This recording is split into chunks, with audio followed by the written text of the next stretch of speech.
Morning, Nelson. Morning, Darius. Thank you for reminding us.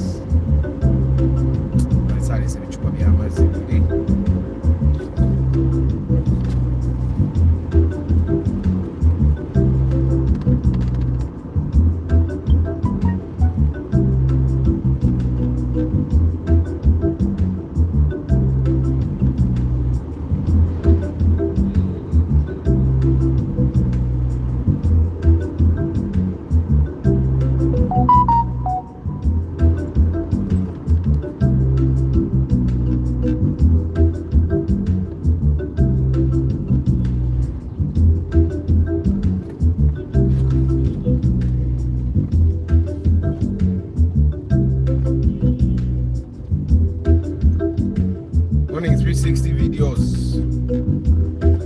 Antonio Abubekar, good morning.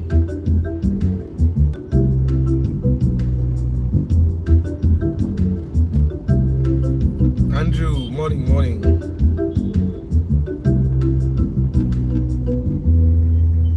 Kalafu kakatuli masa ako kalungi. Okakwako kabule. It's a nice car.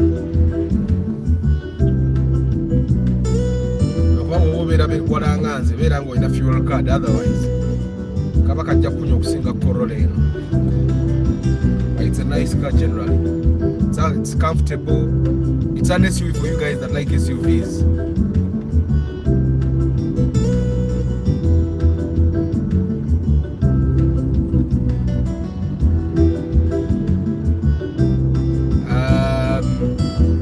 Between 15 to 20 if it's used.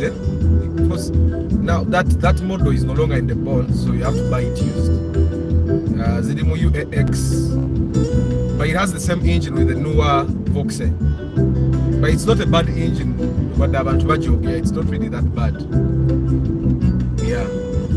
So, but there are times you can even get it at 13, 14. You know, it depends on availability. But it's a very nice car. Paso. The Paso is not a bad car. If you can't get a 1.3 liter version, get a 1.3 liter version.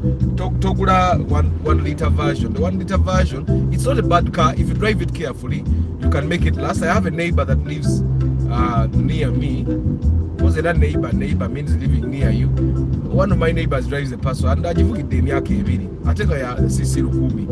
so it has no problem. So, but the 1.3 liter would definitely be much better. It will give you much more power, yet the fuel consumption will literally be the same. Yeah. But the Paso is a good car. But I don't buy it if you're going to be overloading it. If you have like 5 kids, don't buy a Paso. Buy a Sienta probably.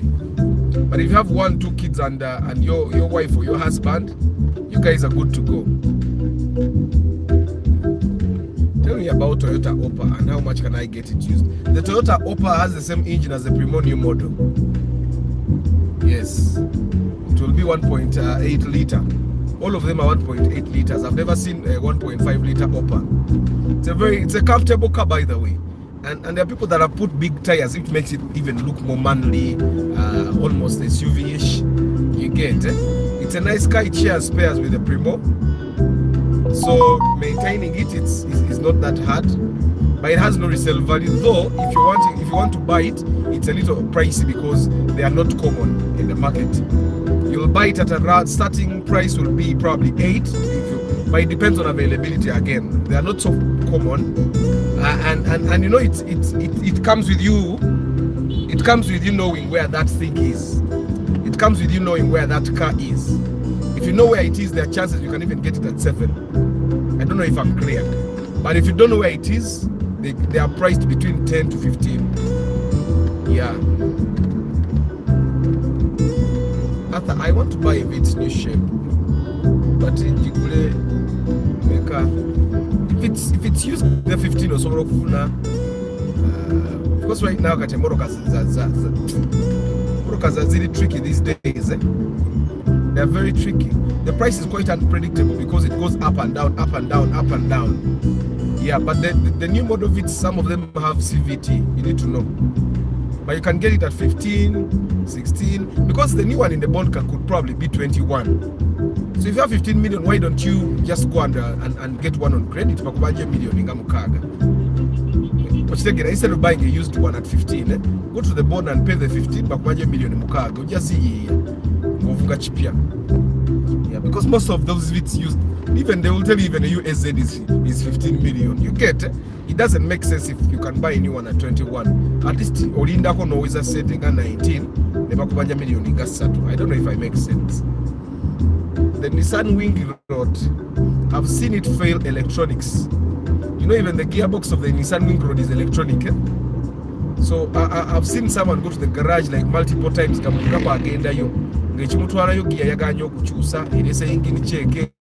So I think one of the problems of Nissan is actually the electronics.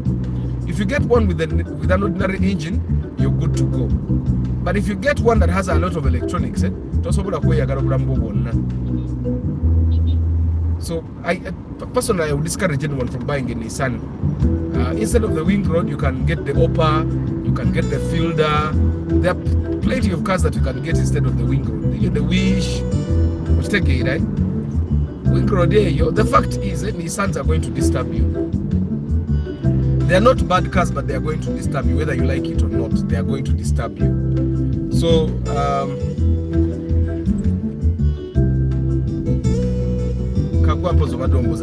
I didn't really see that question. But I assist would be that all those small cars, if you can get a 1.3 or 1.5 liters, 1.3 or 1.5 liter, always buy that one. A 1 liter, it doesn't have as much power to carry that body and the people that are in it. Of course, it carries them.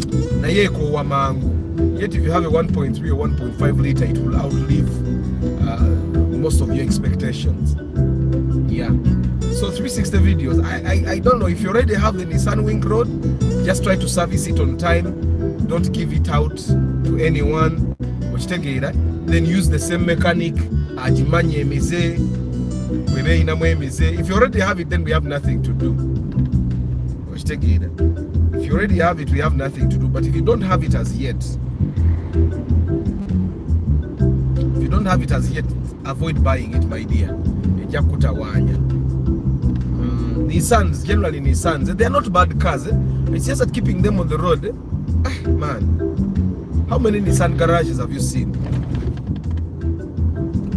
Uncle Arthur, I need a drag race with Namukade. Why Chibina you Chibina Tensobona? Oyagale kube yingini. Mark, you want your Chibina to blow the engine.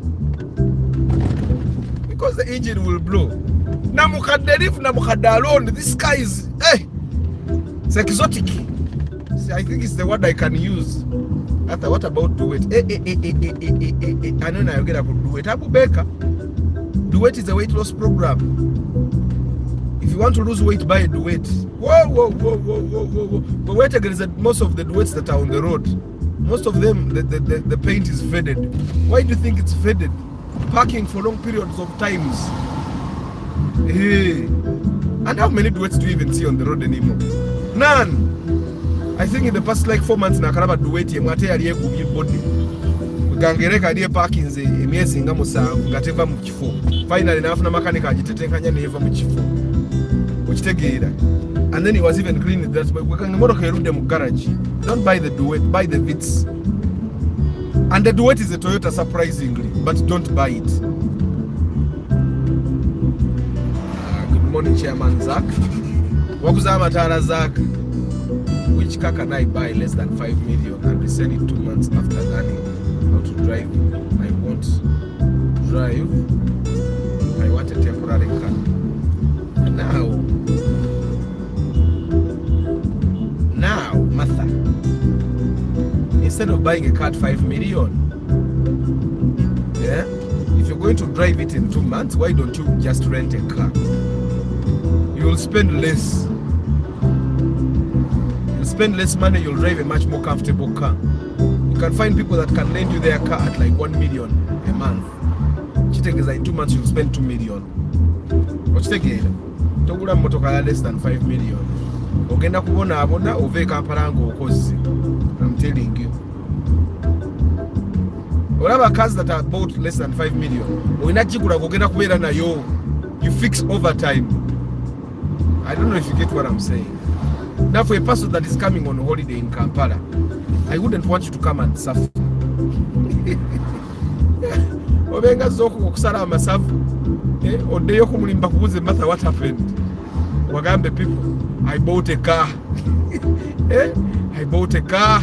That's why I'm losing. I lost the weight. So ideally, I would advise that instead of buying a car, because Emoroka Nyogula less than 5 million, you don't get a losing a cent. Because there is no car that is going to appreciate value in 2 months. The cars that appreciate value in 2 months are the cars that are rare. Which take it. Actually, cars generally lose value.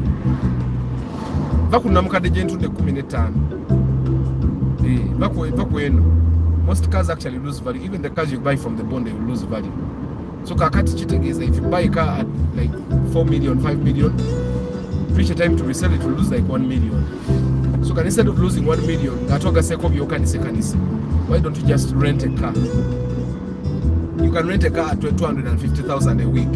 Gampia, whatever wish UPH, you can find someone that can rent you that you wish.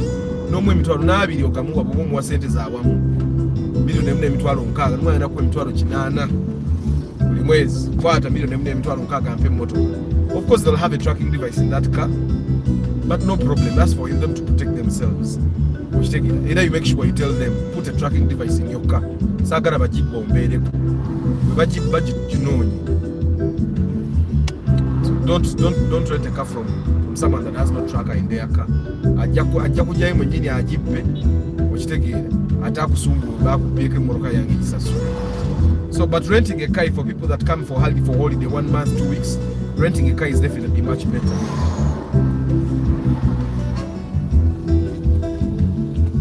Then Martha, go to the driving school, it's cheaper. Go to a driving school.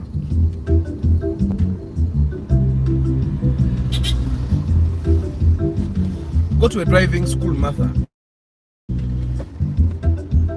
Ateko agenda okupangisa motoka omugama mutomanyi. Ne Emma ine motoka ate akyali Kampala oba yavaayo. Yango yigire mu ya Emma.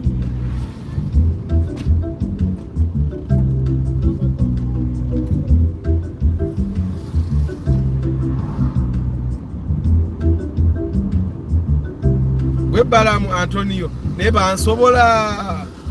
Waliwo no simanya Vianney avuga esimanya Subaru XT. N'abantu lwaki baagala okuswala.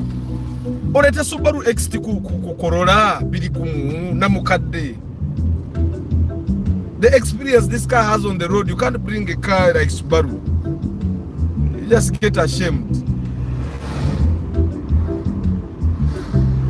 Amina Abubeka. Good morning, Mr. Samuel Sis here. Arthur, is Pajero Gidi I good? No. Okay, it's comfortable. It looks nice. But Pajero Gidi I ringa mukazi mwerunga wa kabina. Amenya. You ask people that have them, but of course, majority of them. Omukazi omwerunga wa kabina abuuka okitegeera. Kati gwenga nanyini yetu osobola kubeera na mirembe kati GDI kyekyo. Emenya.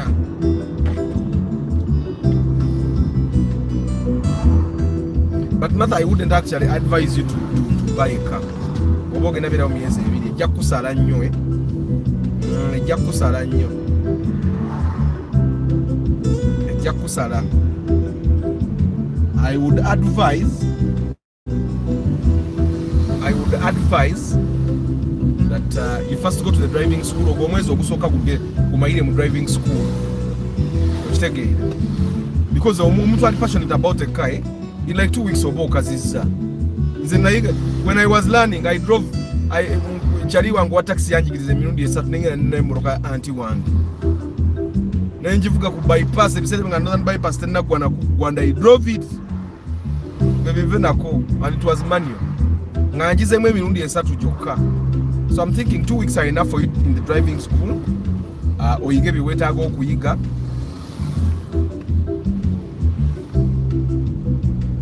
I'm thinking togula motoka Martha.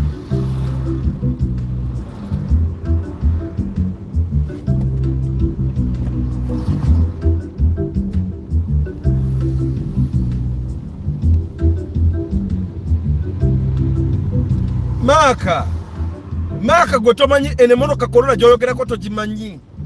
It's naturally aspirated, but the natural aspiration that it gets in its aspirators, it's better than turbocharged cars. The XT sigitya. At top of XT, I've invited XT guys to come race me. They have feared. The times I've invited the Vianney to come to Express. Ngaye mwenyini atia. Zenkubulira kati Mark moroka yebwe batasola Subaru XT kati atusobola Corolla yange. Because there is a time a RAV4 guy, these RAV4s of 2.4 liter, tried to race me on the northern bypass. Bisere bena ina muna eri yingi ni efu. Yarengera kaka white kuba yo yali efuwa. Nga bojiri nyenye efuwa yarengera kaka white nga ambulira yo zwe. Then I stopped somewhere and I waited for him.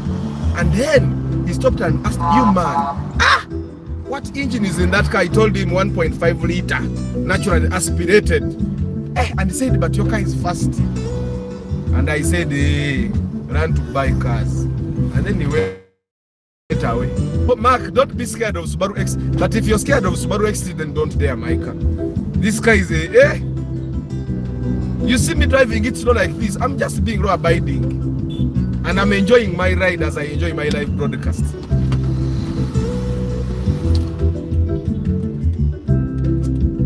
Namukadde nzagendo chikula. It is a celebrity car. Everyone wants namukadde.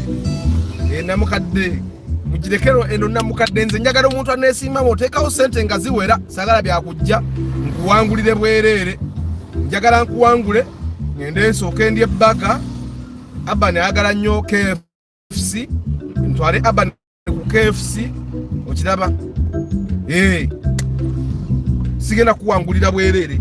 I want all those Subaru guys. Subaru gente eliemu STI ejibavuga mu mpaka yeyo kagente nezi no Subaru za mwezi no endala zi musimanya Impreza simanya Forester simanya XV ezo simanya ino waliwo ene fana na gaya ekiziga. Those Subarus they are nothing for the namukadde. Question Friday guys, continue asking questions to get a mass.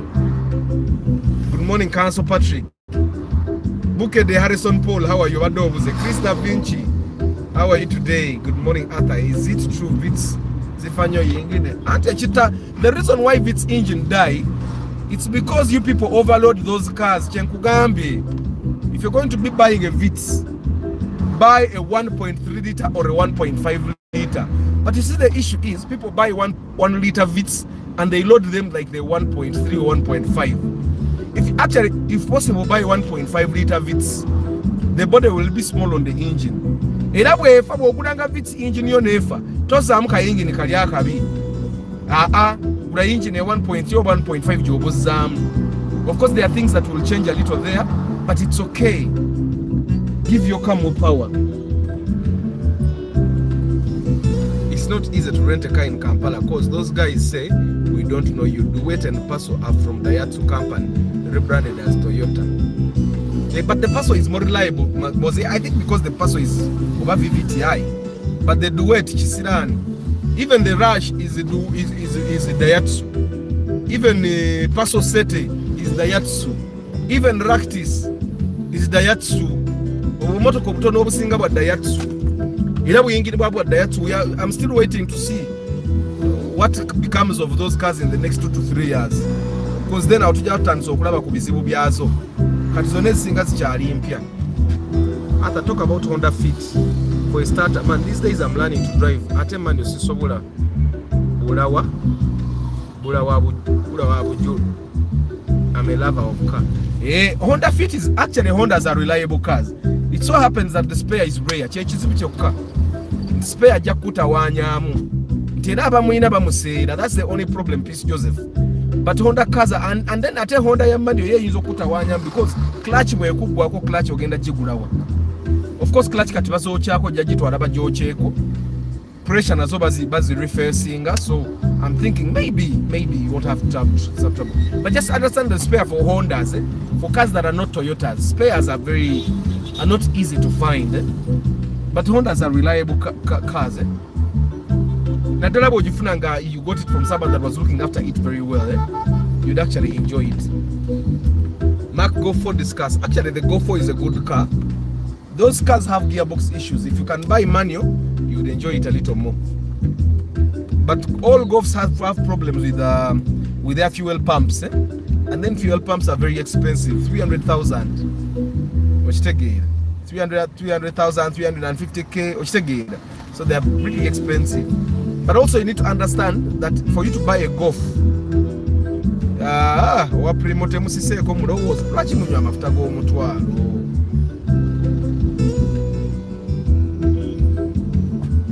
Atunula ku geji takikkiriza nti esise. Emmotoka tesinika mannyo eringa mukazi. Omukazi aba ayagala laavu otagimuwa nga asika empewo.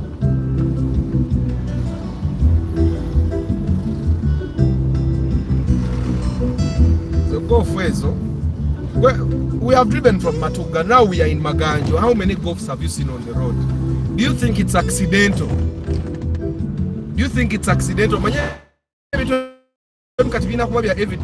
you think it's accidental? We have only seen one Progress here. We have not seen a Golf anywhere.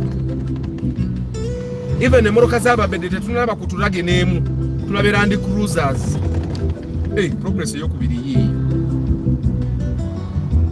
I don't know if you guys get what I'm saying. Those cars are cheap to buy, but they're not cheap to keep on the road.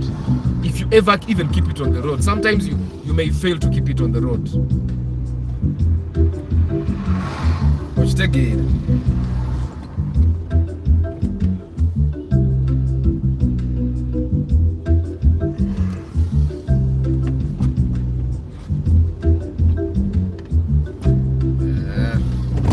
Antonio, you realize that these cars you're bringing on the Namka, they are going to lose.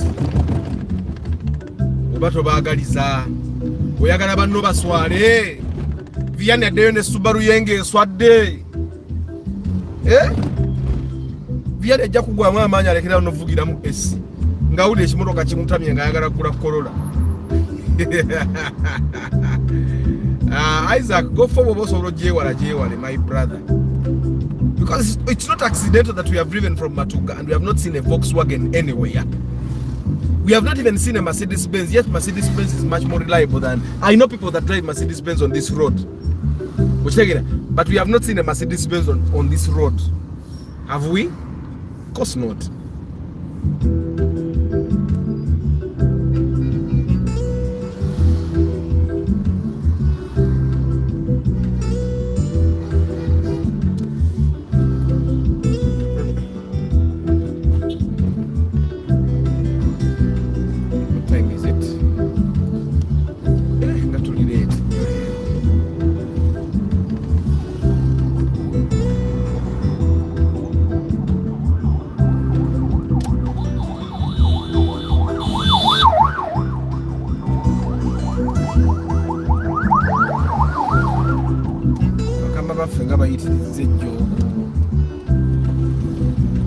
Kakosa kako kafudde ndeka kakali wano wetwali tusanze twasanga nuwenzi be wano nebagikweka nogikweka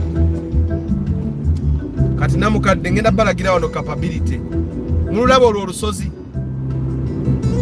mululaba olusozi obansirikire muli ebinnyo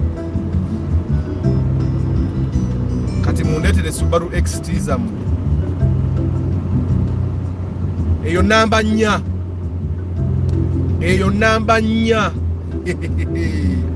Question Friday, guys. Question Friday. Let's keep asking the questions. Eyo namba 4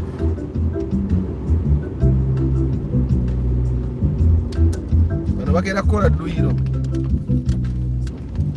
wakarawumu kamusikiddeko wano tekasinika komanyi. I actually find that when Peter one on saving a kubudde single okuyita wali eri wali obuhampo mukirabe namukadde erinnya olusozi mu namba 4 ati mulete abaagala leesi naye mulete ssente sigenda bba wangula ate nemme kulya KFC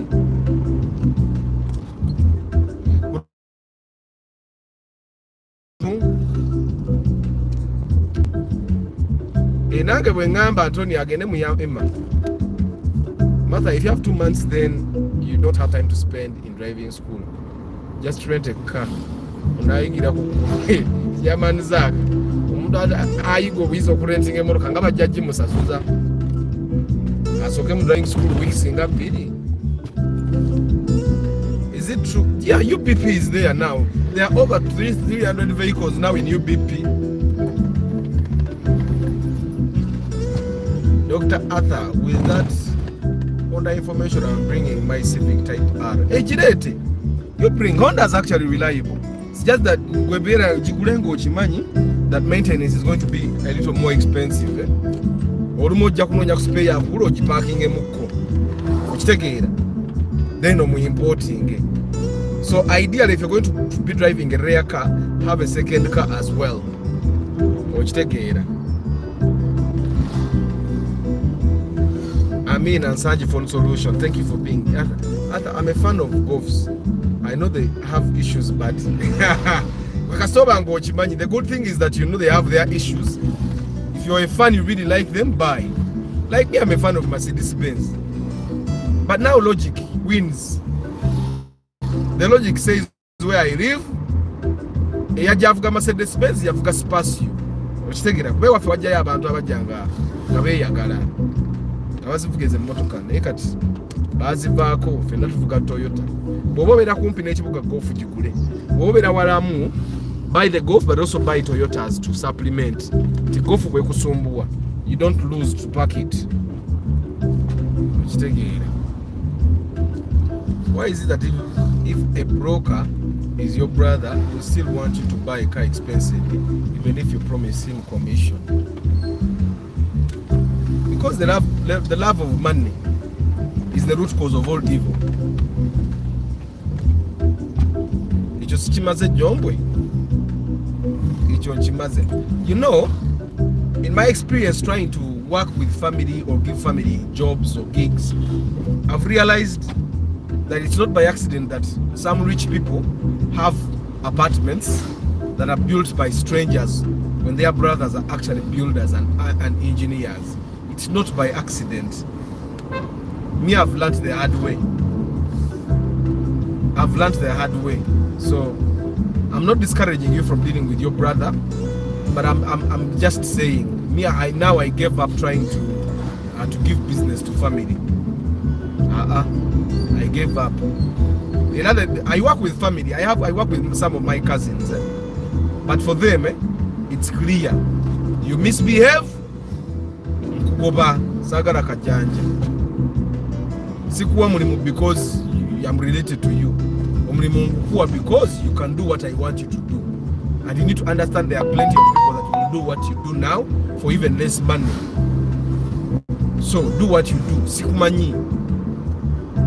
When we are at work, if I don't give transport allowance, even my cousins don't get transport allowance. They walk.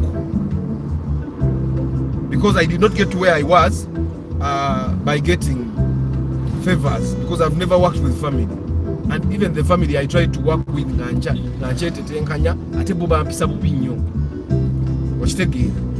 treat you equally like everyone else. But trying to give people business that are independent, Katingo, you're an independent contractor, I may have found a lot of trouble with it. To the extent that Wabango Mutima Gomunaf, Umuntu Mwarana no Muala and our family. I'm telling you. Good morning, Central Forex. The Demokoziwa Sente, Dr. Arthur. It's important that abantu bategeere. Namukadde gye beepankako motoka kati olaba oyo nze mulesa mpiteko ninga tansobola kati eyo motoka erimu omusinde eyo gwogoba Corolla. Which road is that? Aka cliff kali kawempe kagenda kawempe Lugoba, not Lugoba, Jinja Karoli. I'll just go to the driving school. Hey, Martha, that's a better idea. At a Primo Super old model is how much in the market? I have no idea. I've seen people buying them at 15, 12. So, but the Primo Super have a minimum of 10 to get a good one. Network. Question Friday, ladies and gentlemen. But now, after you haven't given the price ranges, go for the million is Sato Jifuna. No. That's the 3. That's the 3. That's the Golf 3. The Golf 4, divide a million in Gamukaga, Musamuna, Mwena, Kumi, depending on the condition. But ideally, have like 8 million. Have like 8 million.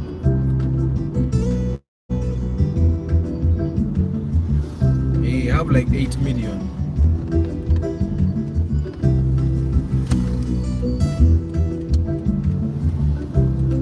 Have like 8 million.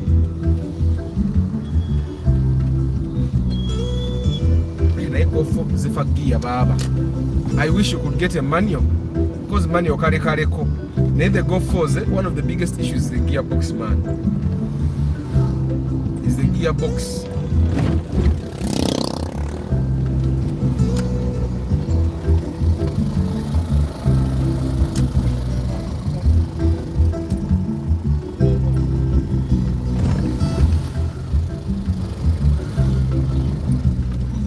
Comments kaze mwisinze bagayi negulu mulira badiringa Yesu gyagenda okuva essaawa eno.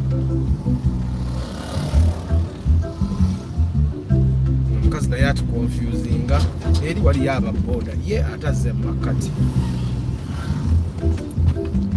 naye senga bano abantu balongoosa ekiro nga mu Europe bwe kiri. Europe saa 8 ogw'ekiro ng'ebimotoka bitandika okuyonja. Esawa ate wetubeera ne traffic omungi ate nabo baagala balongoosereze.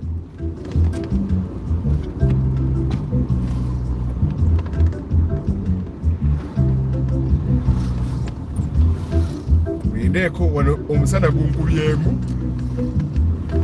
But it's Question Friday, guys. Question Friday. Question Friday.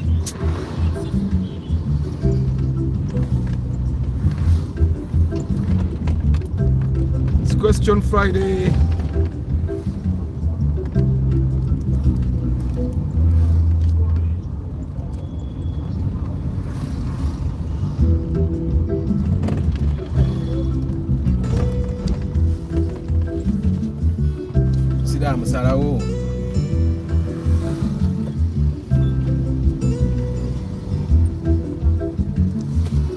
Where is our Ipsum yo now?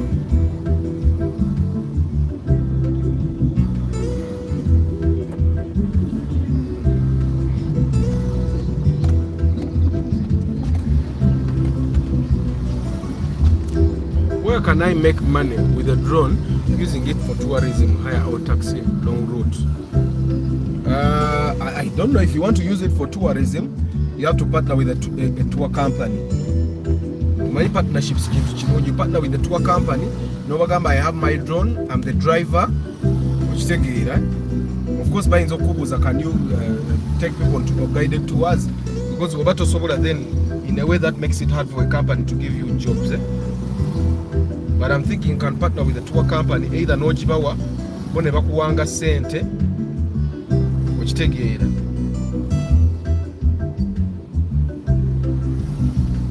Oba, we know Jevugira.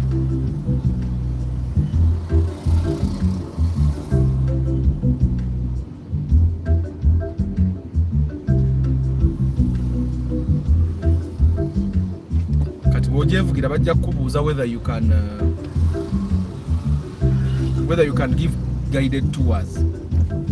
Yeah, but the tour angle is one that might make your car live a little longer. Is to put it in taxi. No, you want taxi. Give long route, because those cars that do long route, they do one route. Agenda embali n'akomawo ng'amaze. Kyova olaba ebiseera ebisinga ziba mu mbeera nnungi. Tebagiwalabula nga ye Kampala. Tekuba nnyo binnya nga ye Kampala. Avuga Mbale gumu n'akomawo e Kampala olwo aba amaze. Okitegeera. Ata, would you advise me to buy Forester XT as my first car? Sikwamire mukulu. Atojja kukwama. Poza amafuta. Neera tenywa nnyeze motoka ziri modern. You buy it. Tuli mulembe ogugula bye twagala. If you want it and can afford it, go ahead and buy it. And enjoy it.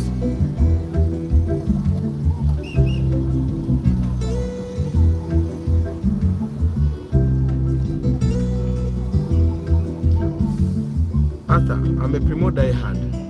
Can 8 million get me ordinary in good condition? You'll still have things to fix, but even 8 million is going to get you the Tenjafuna super, but you will get. Where can I make I'm looking for a manual Arthur for a Golf. If you get a Golf at Jacobo or Jacobo Funyi, Jawanga, Hi Johnson, how are the charges of driving schools? Driving schools, I think the charge is 600 to 700 to get a permit. You give them 700,000 or 600,000, and they teach you and also help to get a permit. That's the charge that I know, and that's from Prestige. We're planning, but sweeping work should be done at night. That's what I think as well.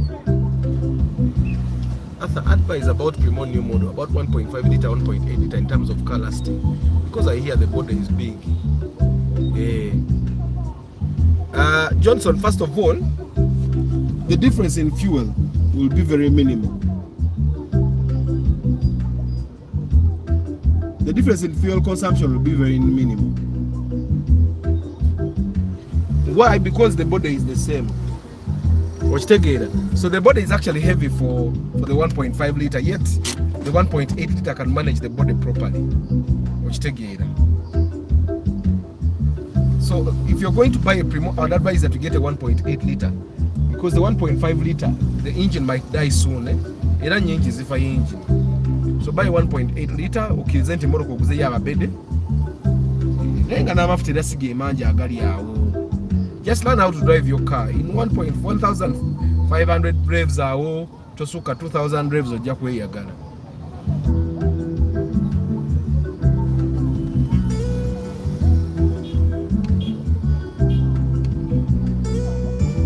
Question Friday, guys. Good morning, Brian.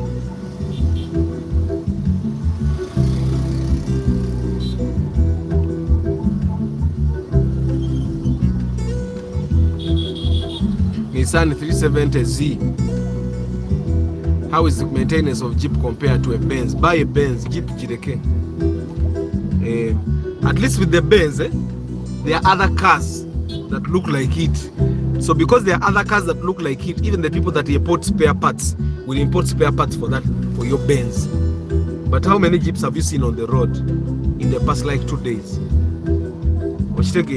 So that should tell you, buy a Benz. Basically, maintenance of a Jeep will be higher.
Question Friday, guys. Question Friday. Tubuze.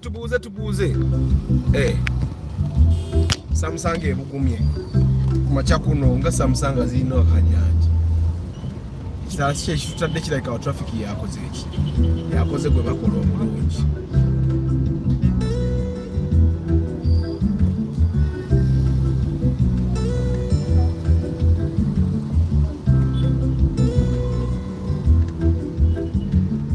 Maka tumujiraba musota eri ku UBG.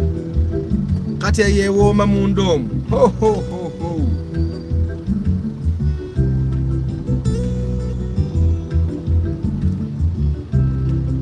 Eri comfortable. Olaba zi UHs eziba comfortable. Omuntu ayingire kubo nga tasalawo naye amenya. Gwavuga akamotoka akabi kwatasalawo kwigamba.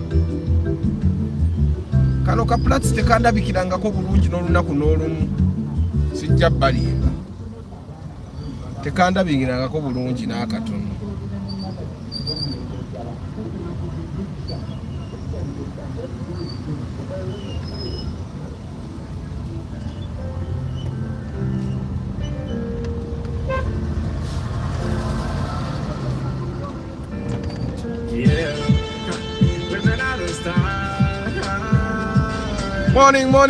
Morning, my people. Moni mutya. Kavyukeko bansirikire muri ebinyo. Question Friday. Dr. Chiwanuka woli lero oba toliiwo? Nyina ekibuuzo.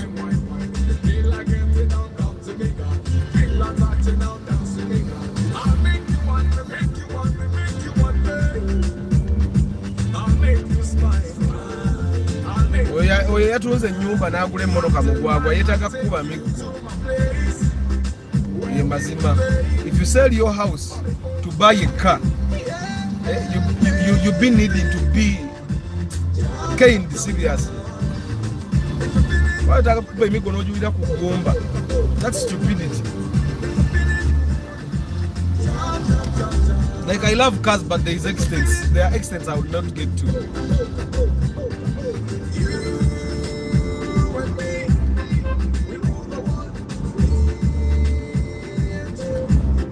We're gonna make them jump. We're gonna make them dance. Jump. Jump.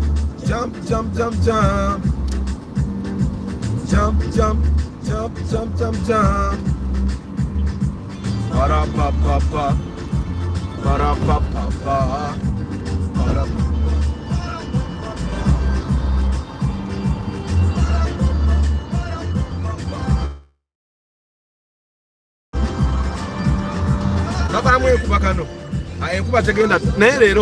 The weather forecast showed that it would rain a little.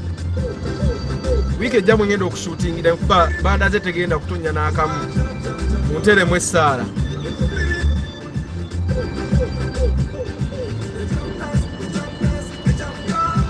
Naye aka plats yakola kulabikira bulungi, but it's a sedan. The Vitz looks better than the plats. That's batetenkanya nnyo balimba. I think that the Platts division needed to have two cars. So they said, katumazo kola kapitizi kalaka tukateka ko boot tukole motoka endala.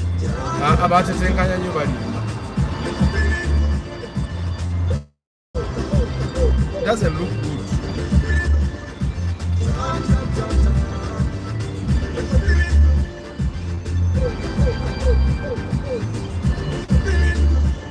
Subaru kirigase kino kirabika bulungi banna.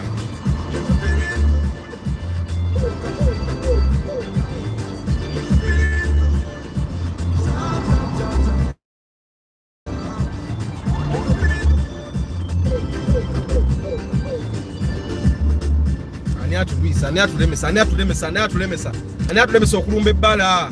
Ani atulemesa. Kati ngole text ku musinde gwe nnyina mukolola muno. Ngole text.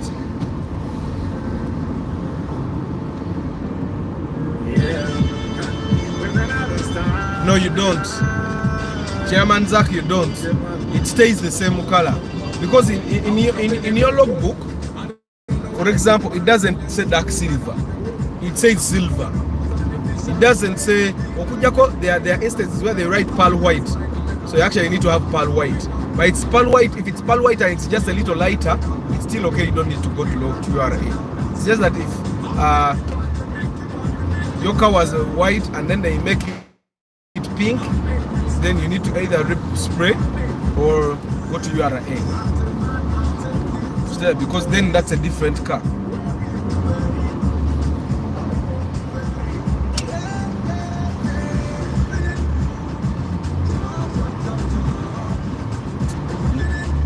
Tambuze munange temumanyiza okukolerayo kayiti nange nensaba milioni 10 nga alien skin eka akati nga tuze bazima alien skin milioni 10 nga ani azimuwa. It's only a poor businessman that will give alien skin 100 million. For what?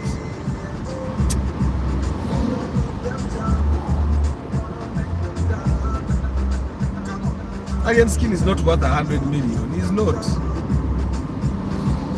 I don't know whether they would be able to. So a businessman that doesn't know math that gives alien skin 100 million. He's not worth that money.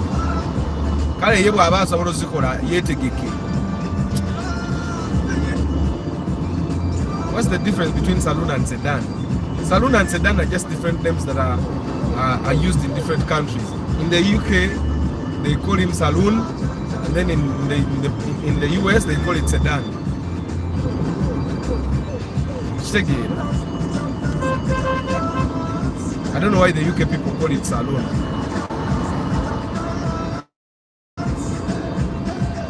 Katuli mu speed limit mwennyini mwetuzanyira tetuvaamu tetukka. Kati njagala mundetere XT yammwe mbalagikemu omusimbi. Tugenda ku airstrip Antonio. How do you charge for your car broker services? I don't do car brokerage. I do pre-purchase inspection. Either you call your brokers and get the cars there prepared. I come with my mechanic and will help you choose the best one of them all.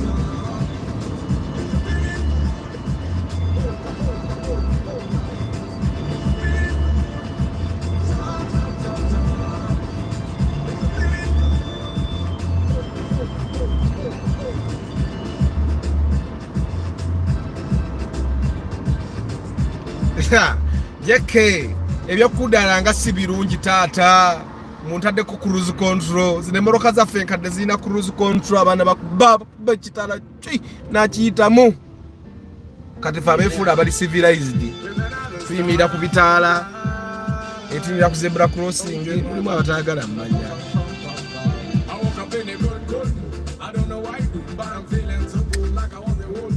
I'm not gonna put on a t-shirt today.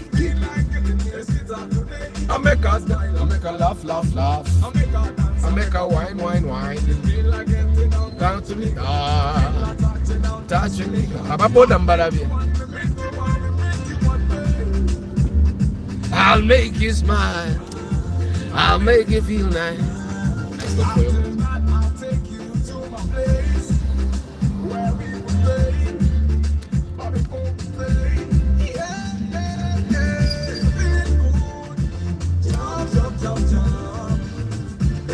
Question Friday, guys.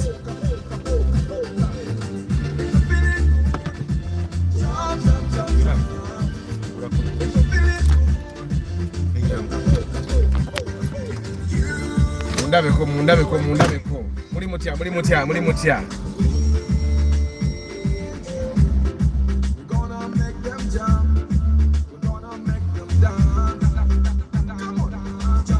Alien skin sebo yasabye milioni 10 nenga omuntu ategeera amanyi business okwato ta milioni 10. Good morning Jeke. Okwato ta milioni 10 nozi wa alien skin is not worth the money. Good morning, it's my role. Daniel George na Hawe, good morning. Inspection is 400,000 kuva katipaka 31st December. Starting 1st January 2024, the pre-purchase inspection will cost you 600,000. Na mukade taina cruise control oyo Jeke ali mkonko dalira. Cruise control yaffe kwekwatira ne twenywereza ne twerinyira kaliro kakatonotono. Cruise control nange sijimanyi kubaterimu muno, but cruise control is a feature that comes with new cars. It helps you control the car when you're at like constant speeds. Mugabi Kavira, good morning. Nenga muri mutya bagali bange. Muri mutya. Chiwish Valve musomesa ndi wano nkitunula kwe. Ekimotoka ekyo kirungi banange bobosobola okugula Wish Valve-matic, go ahead and buy it. It will save you fuel. A Wish Valve-matic tenywerako ddala erabika enyona bulungi okusinga Corolla yange. Nene naye nga the CVT combined with the Valve-matic engine ebe enywa bulungi nnyo. Of course bajaji, but 35 million is good money. Waliyo ne newer is a Valve-matic. So instead of buying the Wish and there is a newer Valve-matic, go ahead and buy the newer Valve-matic. Because the newer Valve-matic yana yojagisangira million 3.36 awo okitegeera, and the newer is a little raised. It's just that wekuba kugwa kigwe newer gwa mwangu okusinga Wish. Naye kati naku zino mwenda mwakiyiga speed tetulina kiki wanekapala speed toyina ogenda kugivuga, toyina wetaaga kugivuga, so you drive good. If you go to read my comment eriwa kanjinoonye kastam parkings.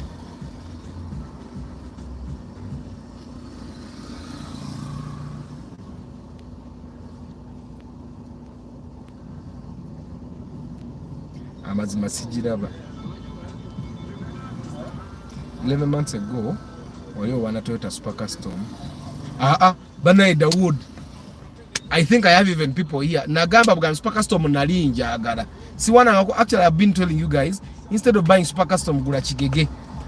That has been my stand ku tourism. Super Custom simodoka nungi. Echamuka okitegeera at Super Custom n'emiti egiri mu giba mitono. Gula kigego kitekemu emito 10 oba drone. Daniel George, how do you contact me? My number is in the description of this video and the description of the channel. Other, can I get a driving permit plus upgrade like can be straight to DL in what at other costs? Actually, nze nasasula da gondi. I think I should go for the test tomorrow in the morning. Mbuza yo test nasasula budget extension. So I want to extend my permit to Chigege Mbenga Zorovuga 14 people. And I already paid the driving school. Kati zembula yogenda mu driving test bangamba bakola Saturday very early in the morning. Kati Saturday very early in the morning ebiseera bisinga nkeera kudduka.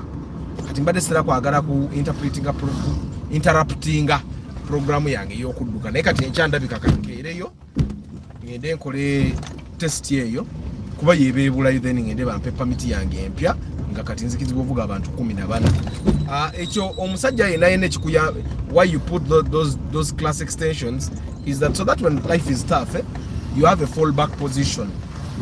Omusajja yenna oba ne fallback position so that ever toba kong awongoli idle. Okitegeera sometimes shit happens, like they would say. Shit can happen. Ewesanga you're stuck in a rut. Kati ekifo ky'okubeera mu transition nga yo what we would call idle. Okitegeera. Utetenkanya akewalala. Kati nze I'm adding that class simply because it's good to have multiple skills. That's mine. That's my car. Yeah, babe, but it's milk.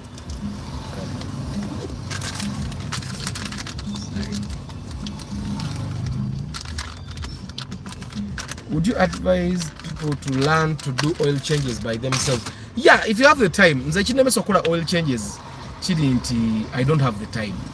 But oil changes are not very see you. Oil changes are actually very easy. They are very, very easy. Antonio, class permit extension, I think for the extension I'm making yachigege I nasasude emitwaro 26. I gave them 200 bamanja emitwaro 6 ngenda genda nsasule yo lero nzimaleyo, then tomorrow ngende ku class extension. Let me go there actually. Okutuka ku office went kanchisoke because it's been like 2 months nasasula sente nesigenda ku gundi. I don't go ku test. It's ne full busy. I think I should go to that test tomorrow, then I go pick my permit whenever. So of course sinacha ngenda gikozesa right now nteka mu nteke ibirimu so that Uganda bwebeganye nenzije Sweden wana nenzije wa Denmark waba jekke ntandikira mu kuvuga shatu school bus school van ngavuga abana bange 10 juye No, Dawood actually the super custom I used to want the super custom when I was still younger because it's really comfortable. But then I've grown out of that because if you say when this money to be reliability, this money to be maintenance costs and all. Katinge ye moroke ye from H komera yi. Budget extra. Buy it at your own risk.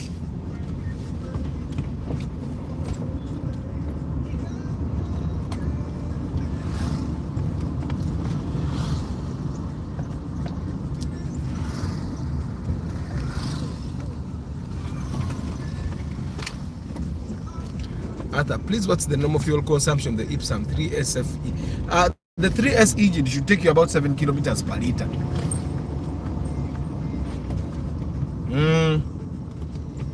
Then we both manual move 3S and so get up to 10. But automatic, attend a getting Ipsum 7 kilometers per liter. That should be good mileage for the Ipsum. Because I used to drive the Ipsum and it was 14 kilometers to town. So I'll drive a liter, 2 liters to town, 2 liters back home. Which take 7 kilometers per liter.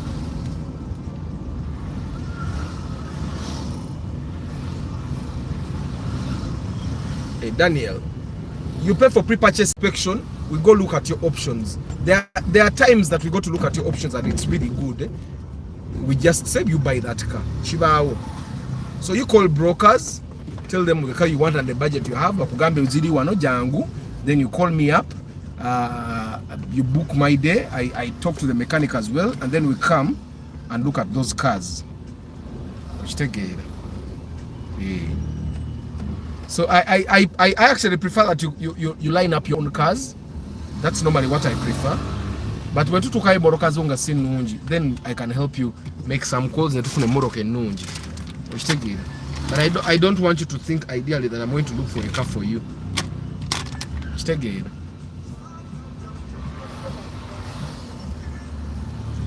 Spatial new model versus newer 2005 price.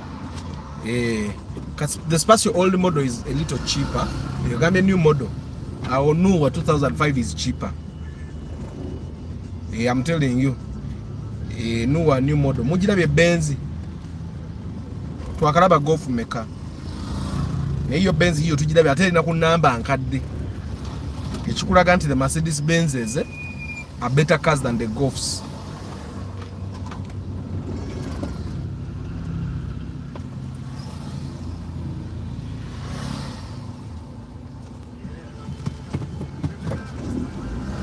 Question Friday.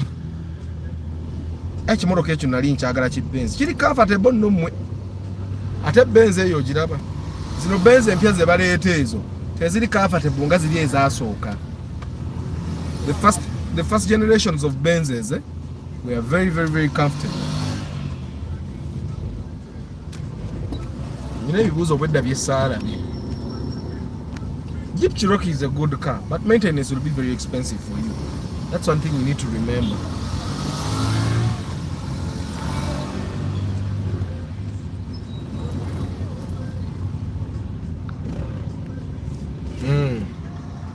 Nekati cruise control ku nguudo zaffe eze Uganda. Bw'okuba ekinnya. Cruise control ng'ekola etya. I have someone that I know who drives a Valvematic which uses 20k for 2 days. A Valvematic motoka nungi nnyo naye abeera wa. Otugamba uses 20k for 2 days ng'abeera Bukoto akolera Ntinda. What distance does he drive? Answer them. Arthur, can I get a good wish at 15? I can't say no, but chances are high that no. Tell you shuttle no. Balinya tram oba mubevugira. I also like super custom before knowing deep into it. Good morning Mugalasi. Question Friday guys. Olunaku luno mulumanyi mubuuza ne muddibwamu. Mubuuza ne muddibwamu. Question Friday, Dr. Taliwo nadde nyina ekibuuzo kye. But since Taliwo nja kibuuza olulala.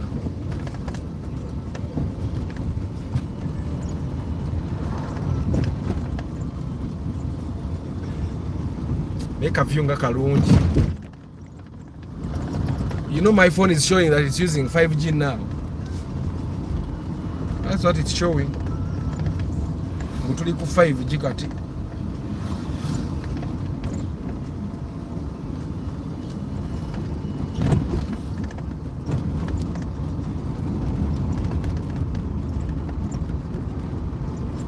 Buses, metro, trains. Oba kumwevugira. Kali kansoke nteekemu klasi ya Kigege. Nayongeramu neya bus mpola mpola. Oba kastofu neya Kigege obako yaki. Odako ya Costa. Mwana ngodako ya nakuba ya bus ngediko obukwakurizo buyitirivu bannange. Ezo zonna njagala mbeere nazo just for just. Ati kanjire nteekemu ya Kigege weekend. Bana ite mwerabira tanagula Go TV gigule. Arthur aina TV show egenda okujja ku Pearl Magic Local starting September. Times and the date of the first show ngenda kubanji bagamba. Mumpagire. Utogenda sasura pre-purchase inspection. Jagenda bugenzo olabenga show ya Arthur. It's going to be showing once a week. Yeah. Awabano balekina balabe cartoon the rest of the days. I have 15 million. Can I get a good paso sete? No, you can't. I actually have a lady that wants a paso sete. She has 15 million. Yambo zenze. Atena yenchi manyi yagenda okunkubiranga na ye mubuzi. So paso sete million 10 ogenda jijjawo. Jibadile million nga 21 kali. Chokanga ate mpya mu bondi ya million 2 nga mu 8. So bobo so tako million.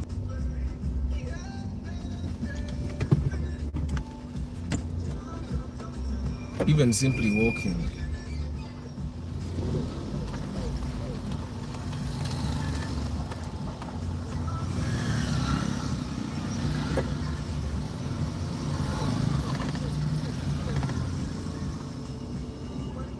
Yesterday, between RAV4 new model and Vanguard, which one would you recommend with a budget of 15, adjustable to 20? If you have 15 to 20 million, just stick to the RAV4. Vanguard is the king. You leave the Vanguard alone, stick to the RAV4 because I doubt you can get a Vanguard in that price range right now. Just stick to the RAV4.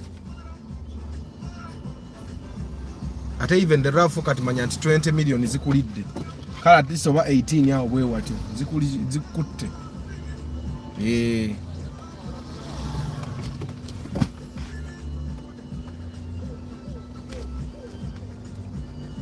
Arthur, between Sienta and Alteza, which one is better? Sienta is definitely... I would not choose an Alteza with the Sienta.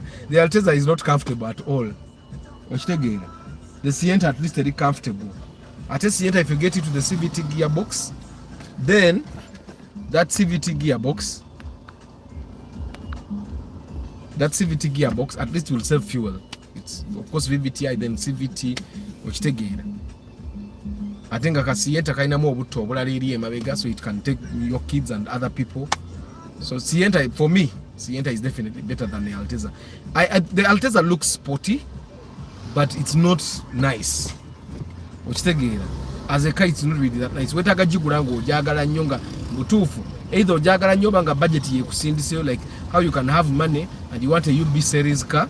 Ngemoro kenda atosa afuna mu UB series, but you can get an Alteza UB series and go for UB series. Then I will go to Alteza, which take it. But you will find that the price range is definitely the same with Sienta and Alteza. So then that's when I will tell you to just go for the Sienta. Sienta sike kasingo bulungi naye bwobuka comparing kwa Alteza, just buy the Sienta. Yes. Ndoza kati comment zonna nzisomi.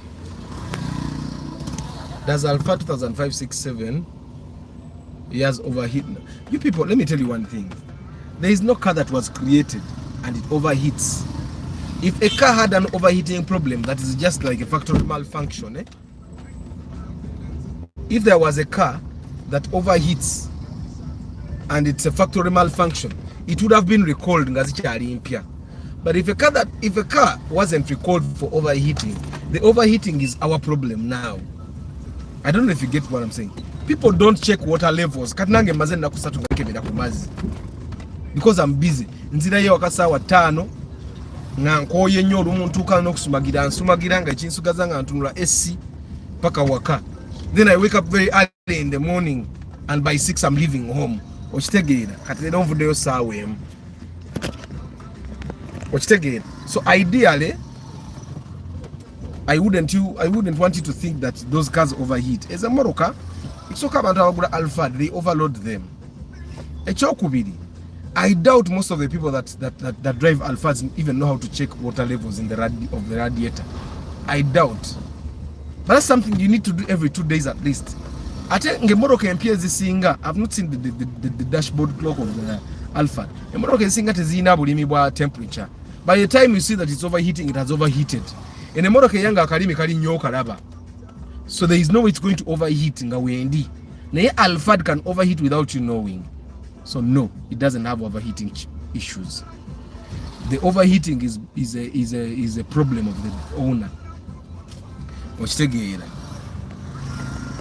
Nabe other my friend here yagula home in 2022 ne bamuwa transfer forms and he paid, but somehow form najitwala ku URA to change names. Then can he take it now? Teyagitwala najitwala. Atajitwala. Can he take it now? It expired. He needs to go get new transfer forms. Normally they expire in like 2 weeks, I think. The moment you pay in the bank, that's the next thing you do is go to URA and submit those papers. I like I transfer forms. Which they expire. Thank you very much, Joshua. Every car can overheat. But otajirabirira bulungi. Oyina okulabirira emmotoka yo bulungi. Bw'oba toyagala overheating. Passosete and Spacio, what do you recommend? The Passosete would definitely be better right now. It's modern, but you need to understand that the Passosete ina engine ya Daihatsu. So and the Daihatsu doesn't have a good history. Daihatsu doesn't have a good history.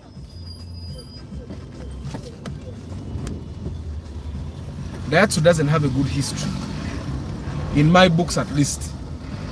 So I would definitely tell you to go for a Spacio, but then the Passosete might be much more affordable. Okitegeera. Naye ate Passosete nazo tezirabika nnyo mu katale. Okitegeera. But then now it goes back to what you want. Price ranges almost they will be the same. Okitegeera. Of course, kat Spacio mu bondi teziriyo. Yet the Passosetes are there. Spacio kati buli Spacio gy'ogenda kugula nkadde. Okitegeera. Tojja kugenda mu bondi ofune Spacio.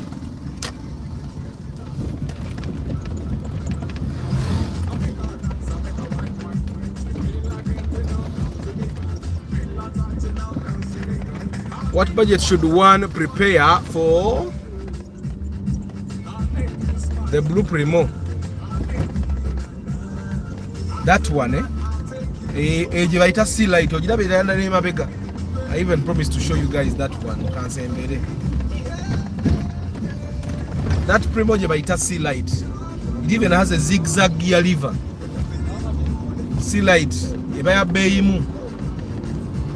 Jajira banonga bajagala millioni nga 29 kwa 3 eyo, which I find to be overpriced.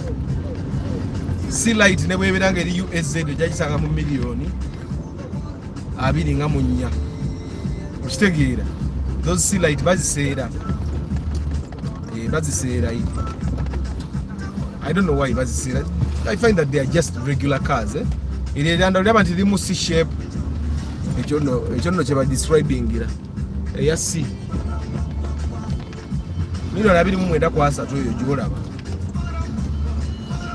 ate nga bw'otagigula omulala jjagigula. My permit expired in February. Do I need to go back to driving school? No, just hurry and go renew. Tenaweza mwaka yangu ogenda orenewinge mangu. Tenaweza mwaka nga expired.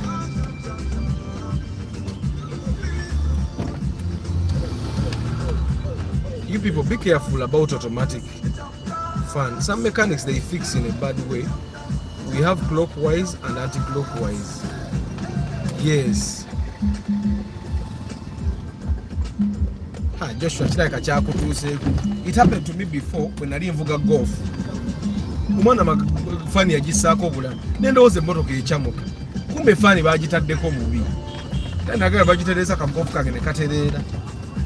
Naye nakambonyaabonya paka bwe nakatunda. Ne bwe nakatuguza ne kambonyaabonya ye katakwavuwala. Anti ng'akalemeddeko. Ate bwe yamala okatunda ne baddamu ne bamuguza golf 4. Mbuyere birayo. Naabona nayo. Paka bwe yava ku motoka n'addako ku bigere. You advise write statements on windscreens. If you want, but for the guys that have comprehensive insurance, the insurance company won't pay you when you have those words because of what blocking your view.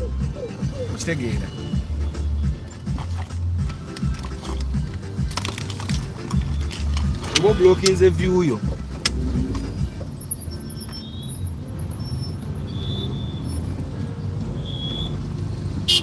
Bana abantu abakuba engombe abafuwa firimbize bantu abayagala otomere butomezi bantu olwokuba yalina firimbi muluka tebagivuga batyo nakubuuza nokubuuza obadde ki ng'alaba ababoda bakuli mu maaso. And I think the one skill that Joyiga, with the more experience you get to drive cars, is that you learn that teri alina kupapya ng'ovuga emmotoka yo. Teri alina kupapya. Because at the end of the day, no wafirimi ne bafuira firimi no papa no bako gwokulubula. Akakati biki byovuga tewayiga mmotoka tebalina tebakupapya ngo traffic ne bwakola ki. Vugira mu budde bwo. Yoregious. Enywa bweba mu petrol ate kiba kisira ne lubalumbe lwennyini. Njagala amafuta.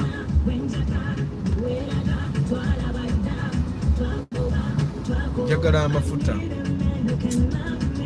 Njaganywa nga nzira y'ewaka. Nga navudde ku express eggulo gye nabulidde Saturday mu mafuta. Ndi mu kwota. Ati nogenda nteekewo amafuta kubanga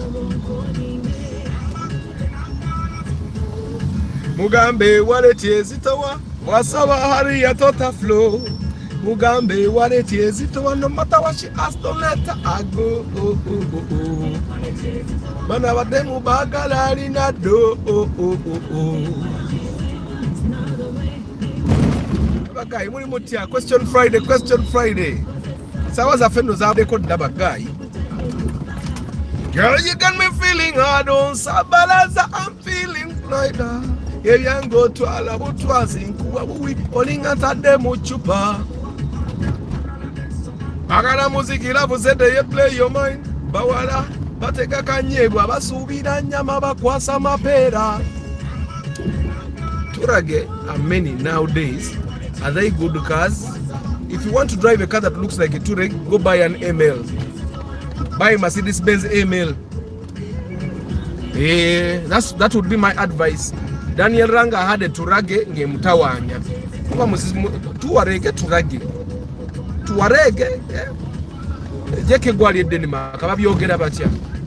Daniel Ranga had a Touareg ngemutawanya munagula ML. Formatic. Kati ye yagala okusinga. Yampereza n'ekizike nangamba Athawe bale kumpa advice gula ML. So if you want to drive a car that is like that, you buy an ML. You talking me what? Volkswagens are just problematic for us as Ugandans. Benzes are much better cars.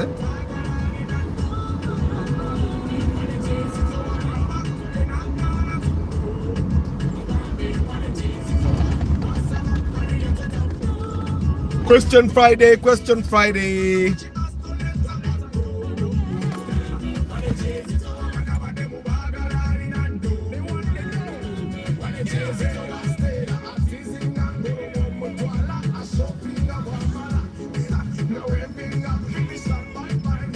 After if it expires and takes a year, do I need to go back to driving school?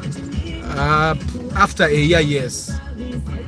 From what I've read, after a year, if it expires after a year, not renewing for a year, you have to go back for refresher. Because I think they imagine that mwogwo omwaka obadde tovuga so kati weetaaga okuddamu ojjukizibwe bwe bavuga emmotoka.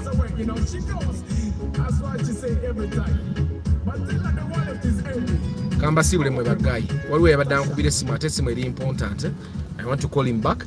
Wells Nelson Wabuyi, Darius Du Sabe Wabu, Abubakar Asimwe, Antonio Nimba Services, 360 Videos, Frank Waswa, Andrew Subuga, Abebu Kenya, Muyombia Mark, Rubega Moses, Frank Waswa, Kagwa Dennis, Brian Wanyama, Mark Muyombia, Chairman Zach Matha, Director Matha Academy Mukono, King Daniels, Aspect, Samuel Sisi Musomesa, Deep in Coffee, Council Patrick Asiku, Harrison Paul, Chris Da Vinci, Bisobora Ibrahim, Lucky Mose, Peace Joseph, Mwesigwa Isaac, Richard Nabongo, Paul Banaria, Mansour Hanifa, Jombwe Juma, Central Forex Command, Baba Kubi Deep, Daniel George Nahabwe, Senchindu George, Oriech Eric, Dawood Mununule, Johnson Lubinga, Brian Bwire, Chizito Pius, Access News, JK, of course, it's my role. Mwebale kubeera ku broadcast bannange Lule Adolf, Ben Kako,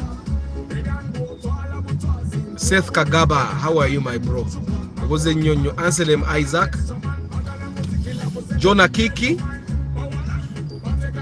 Kauma Derek, Senchindu George, Court Ken,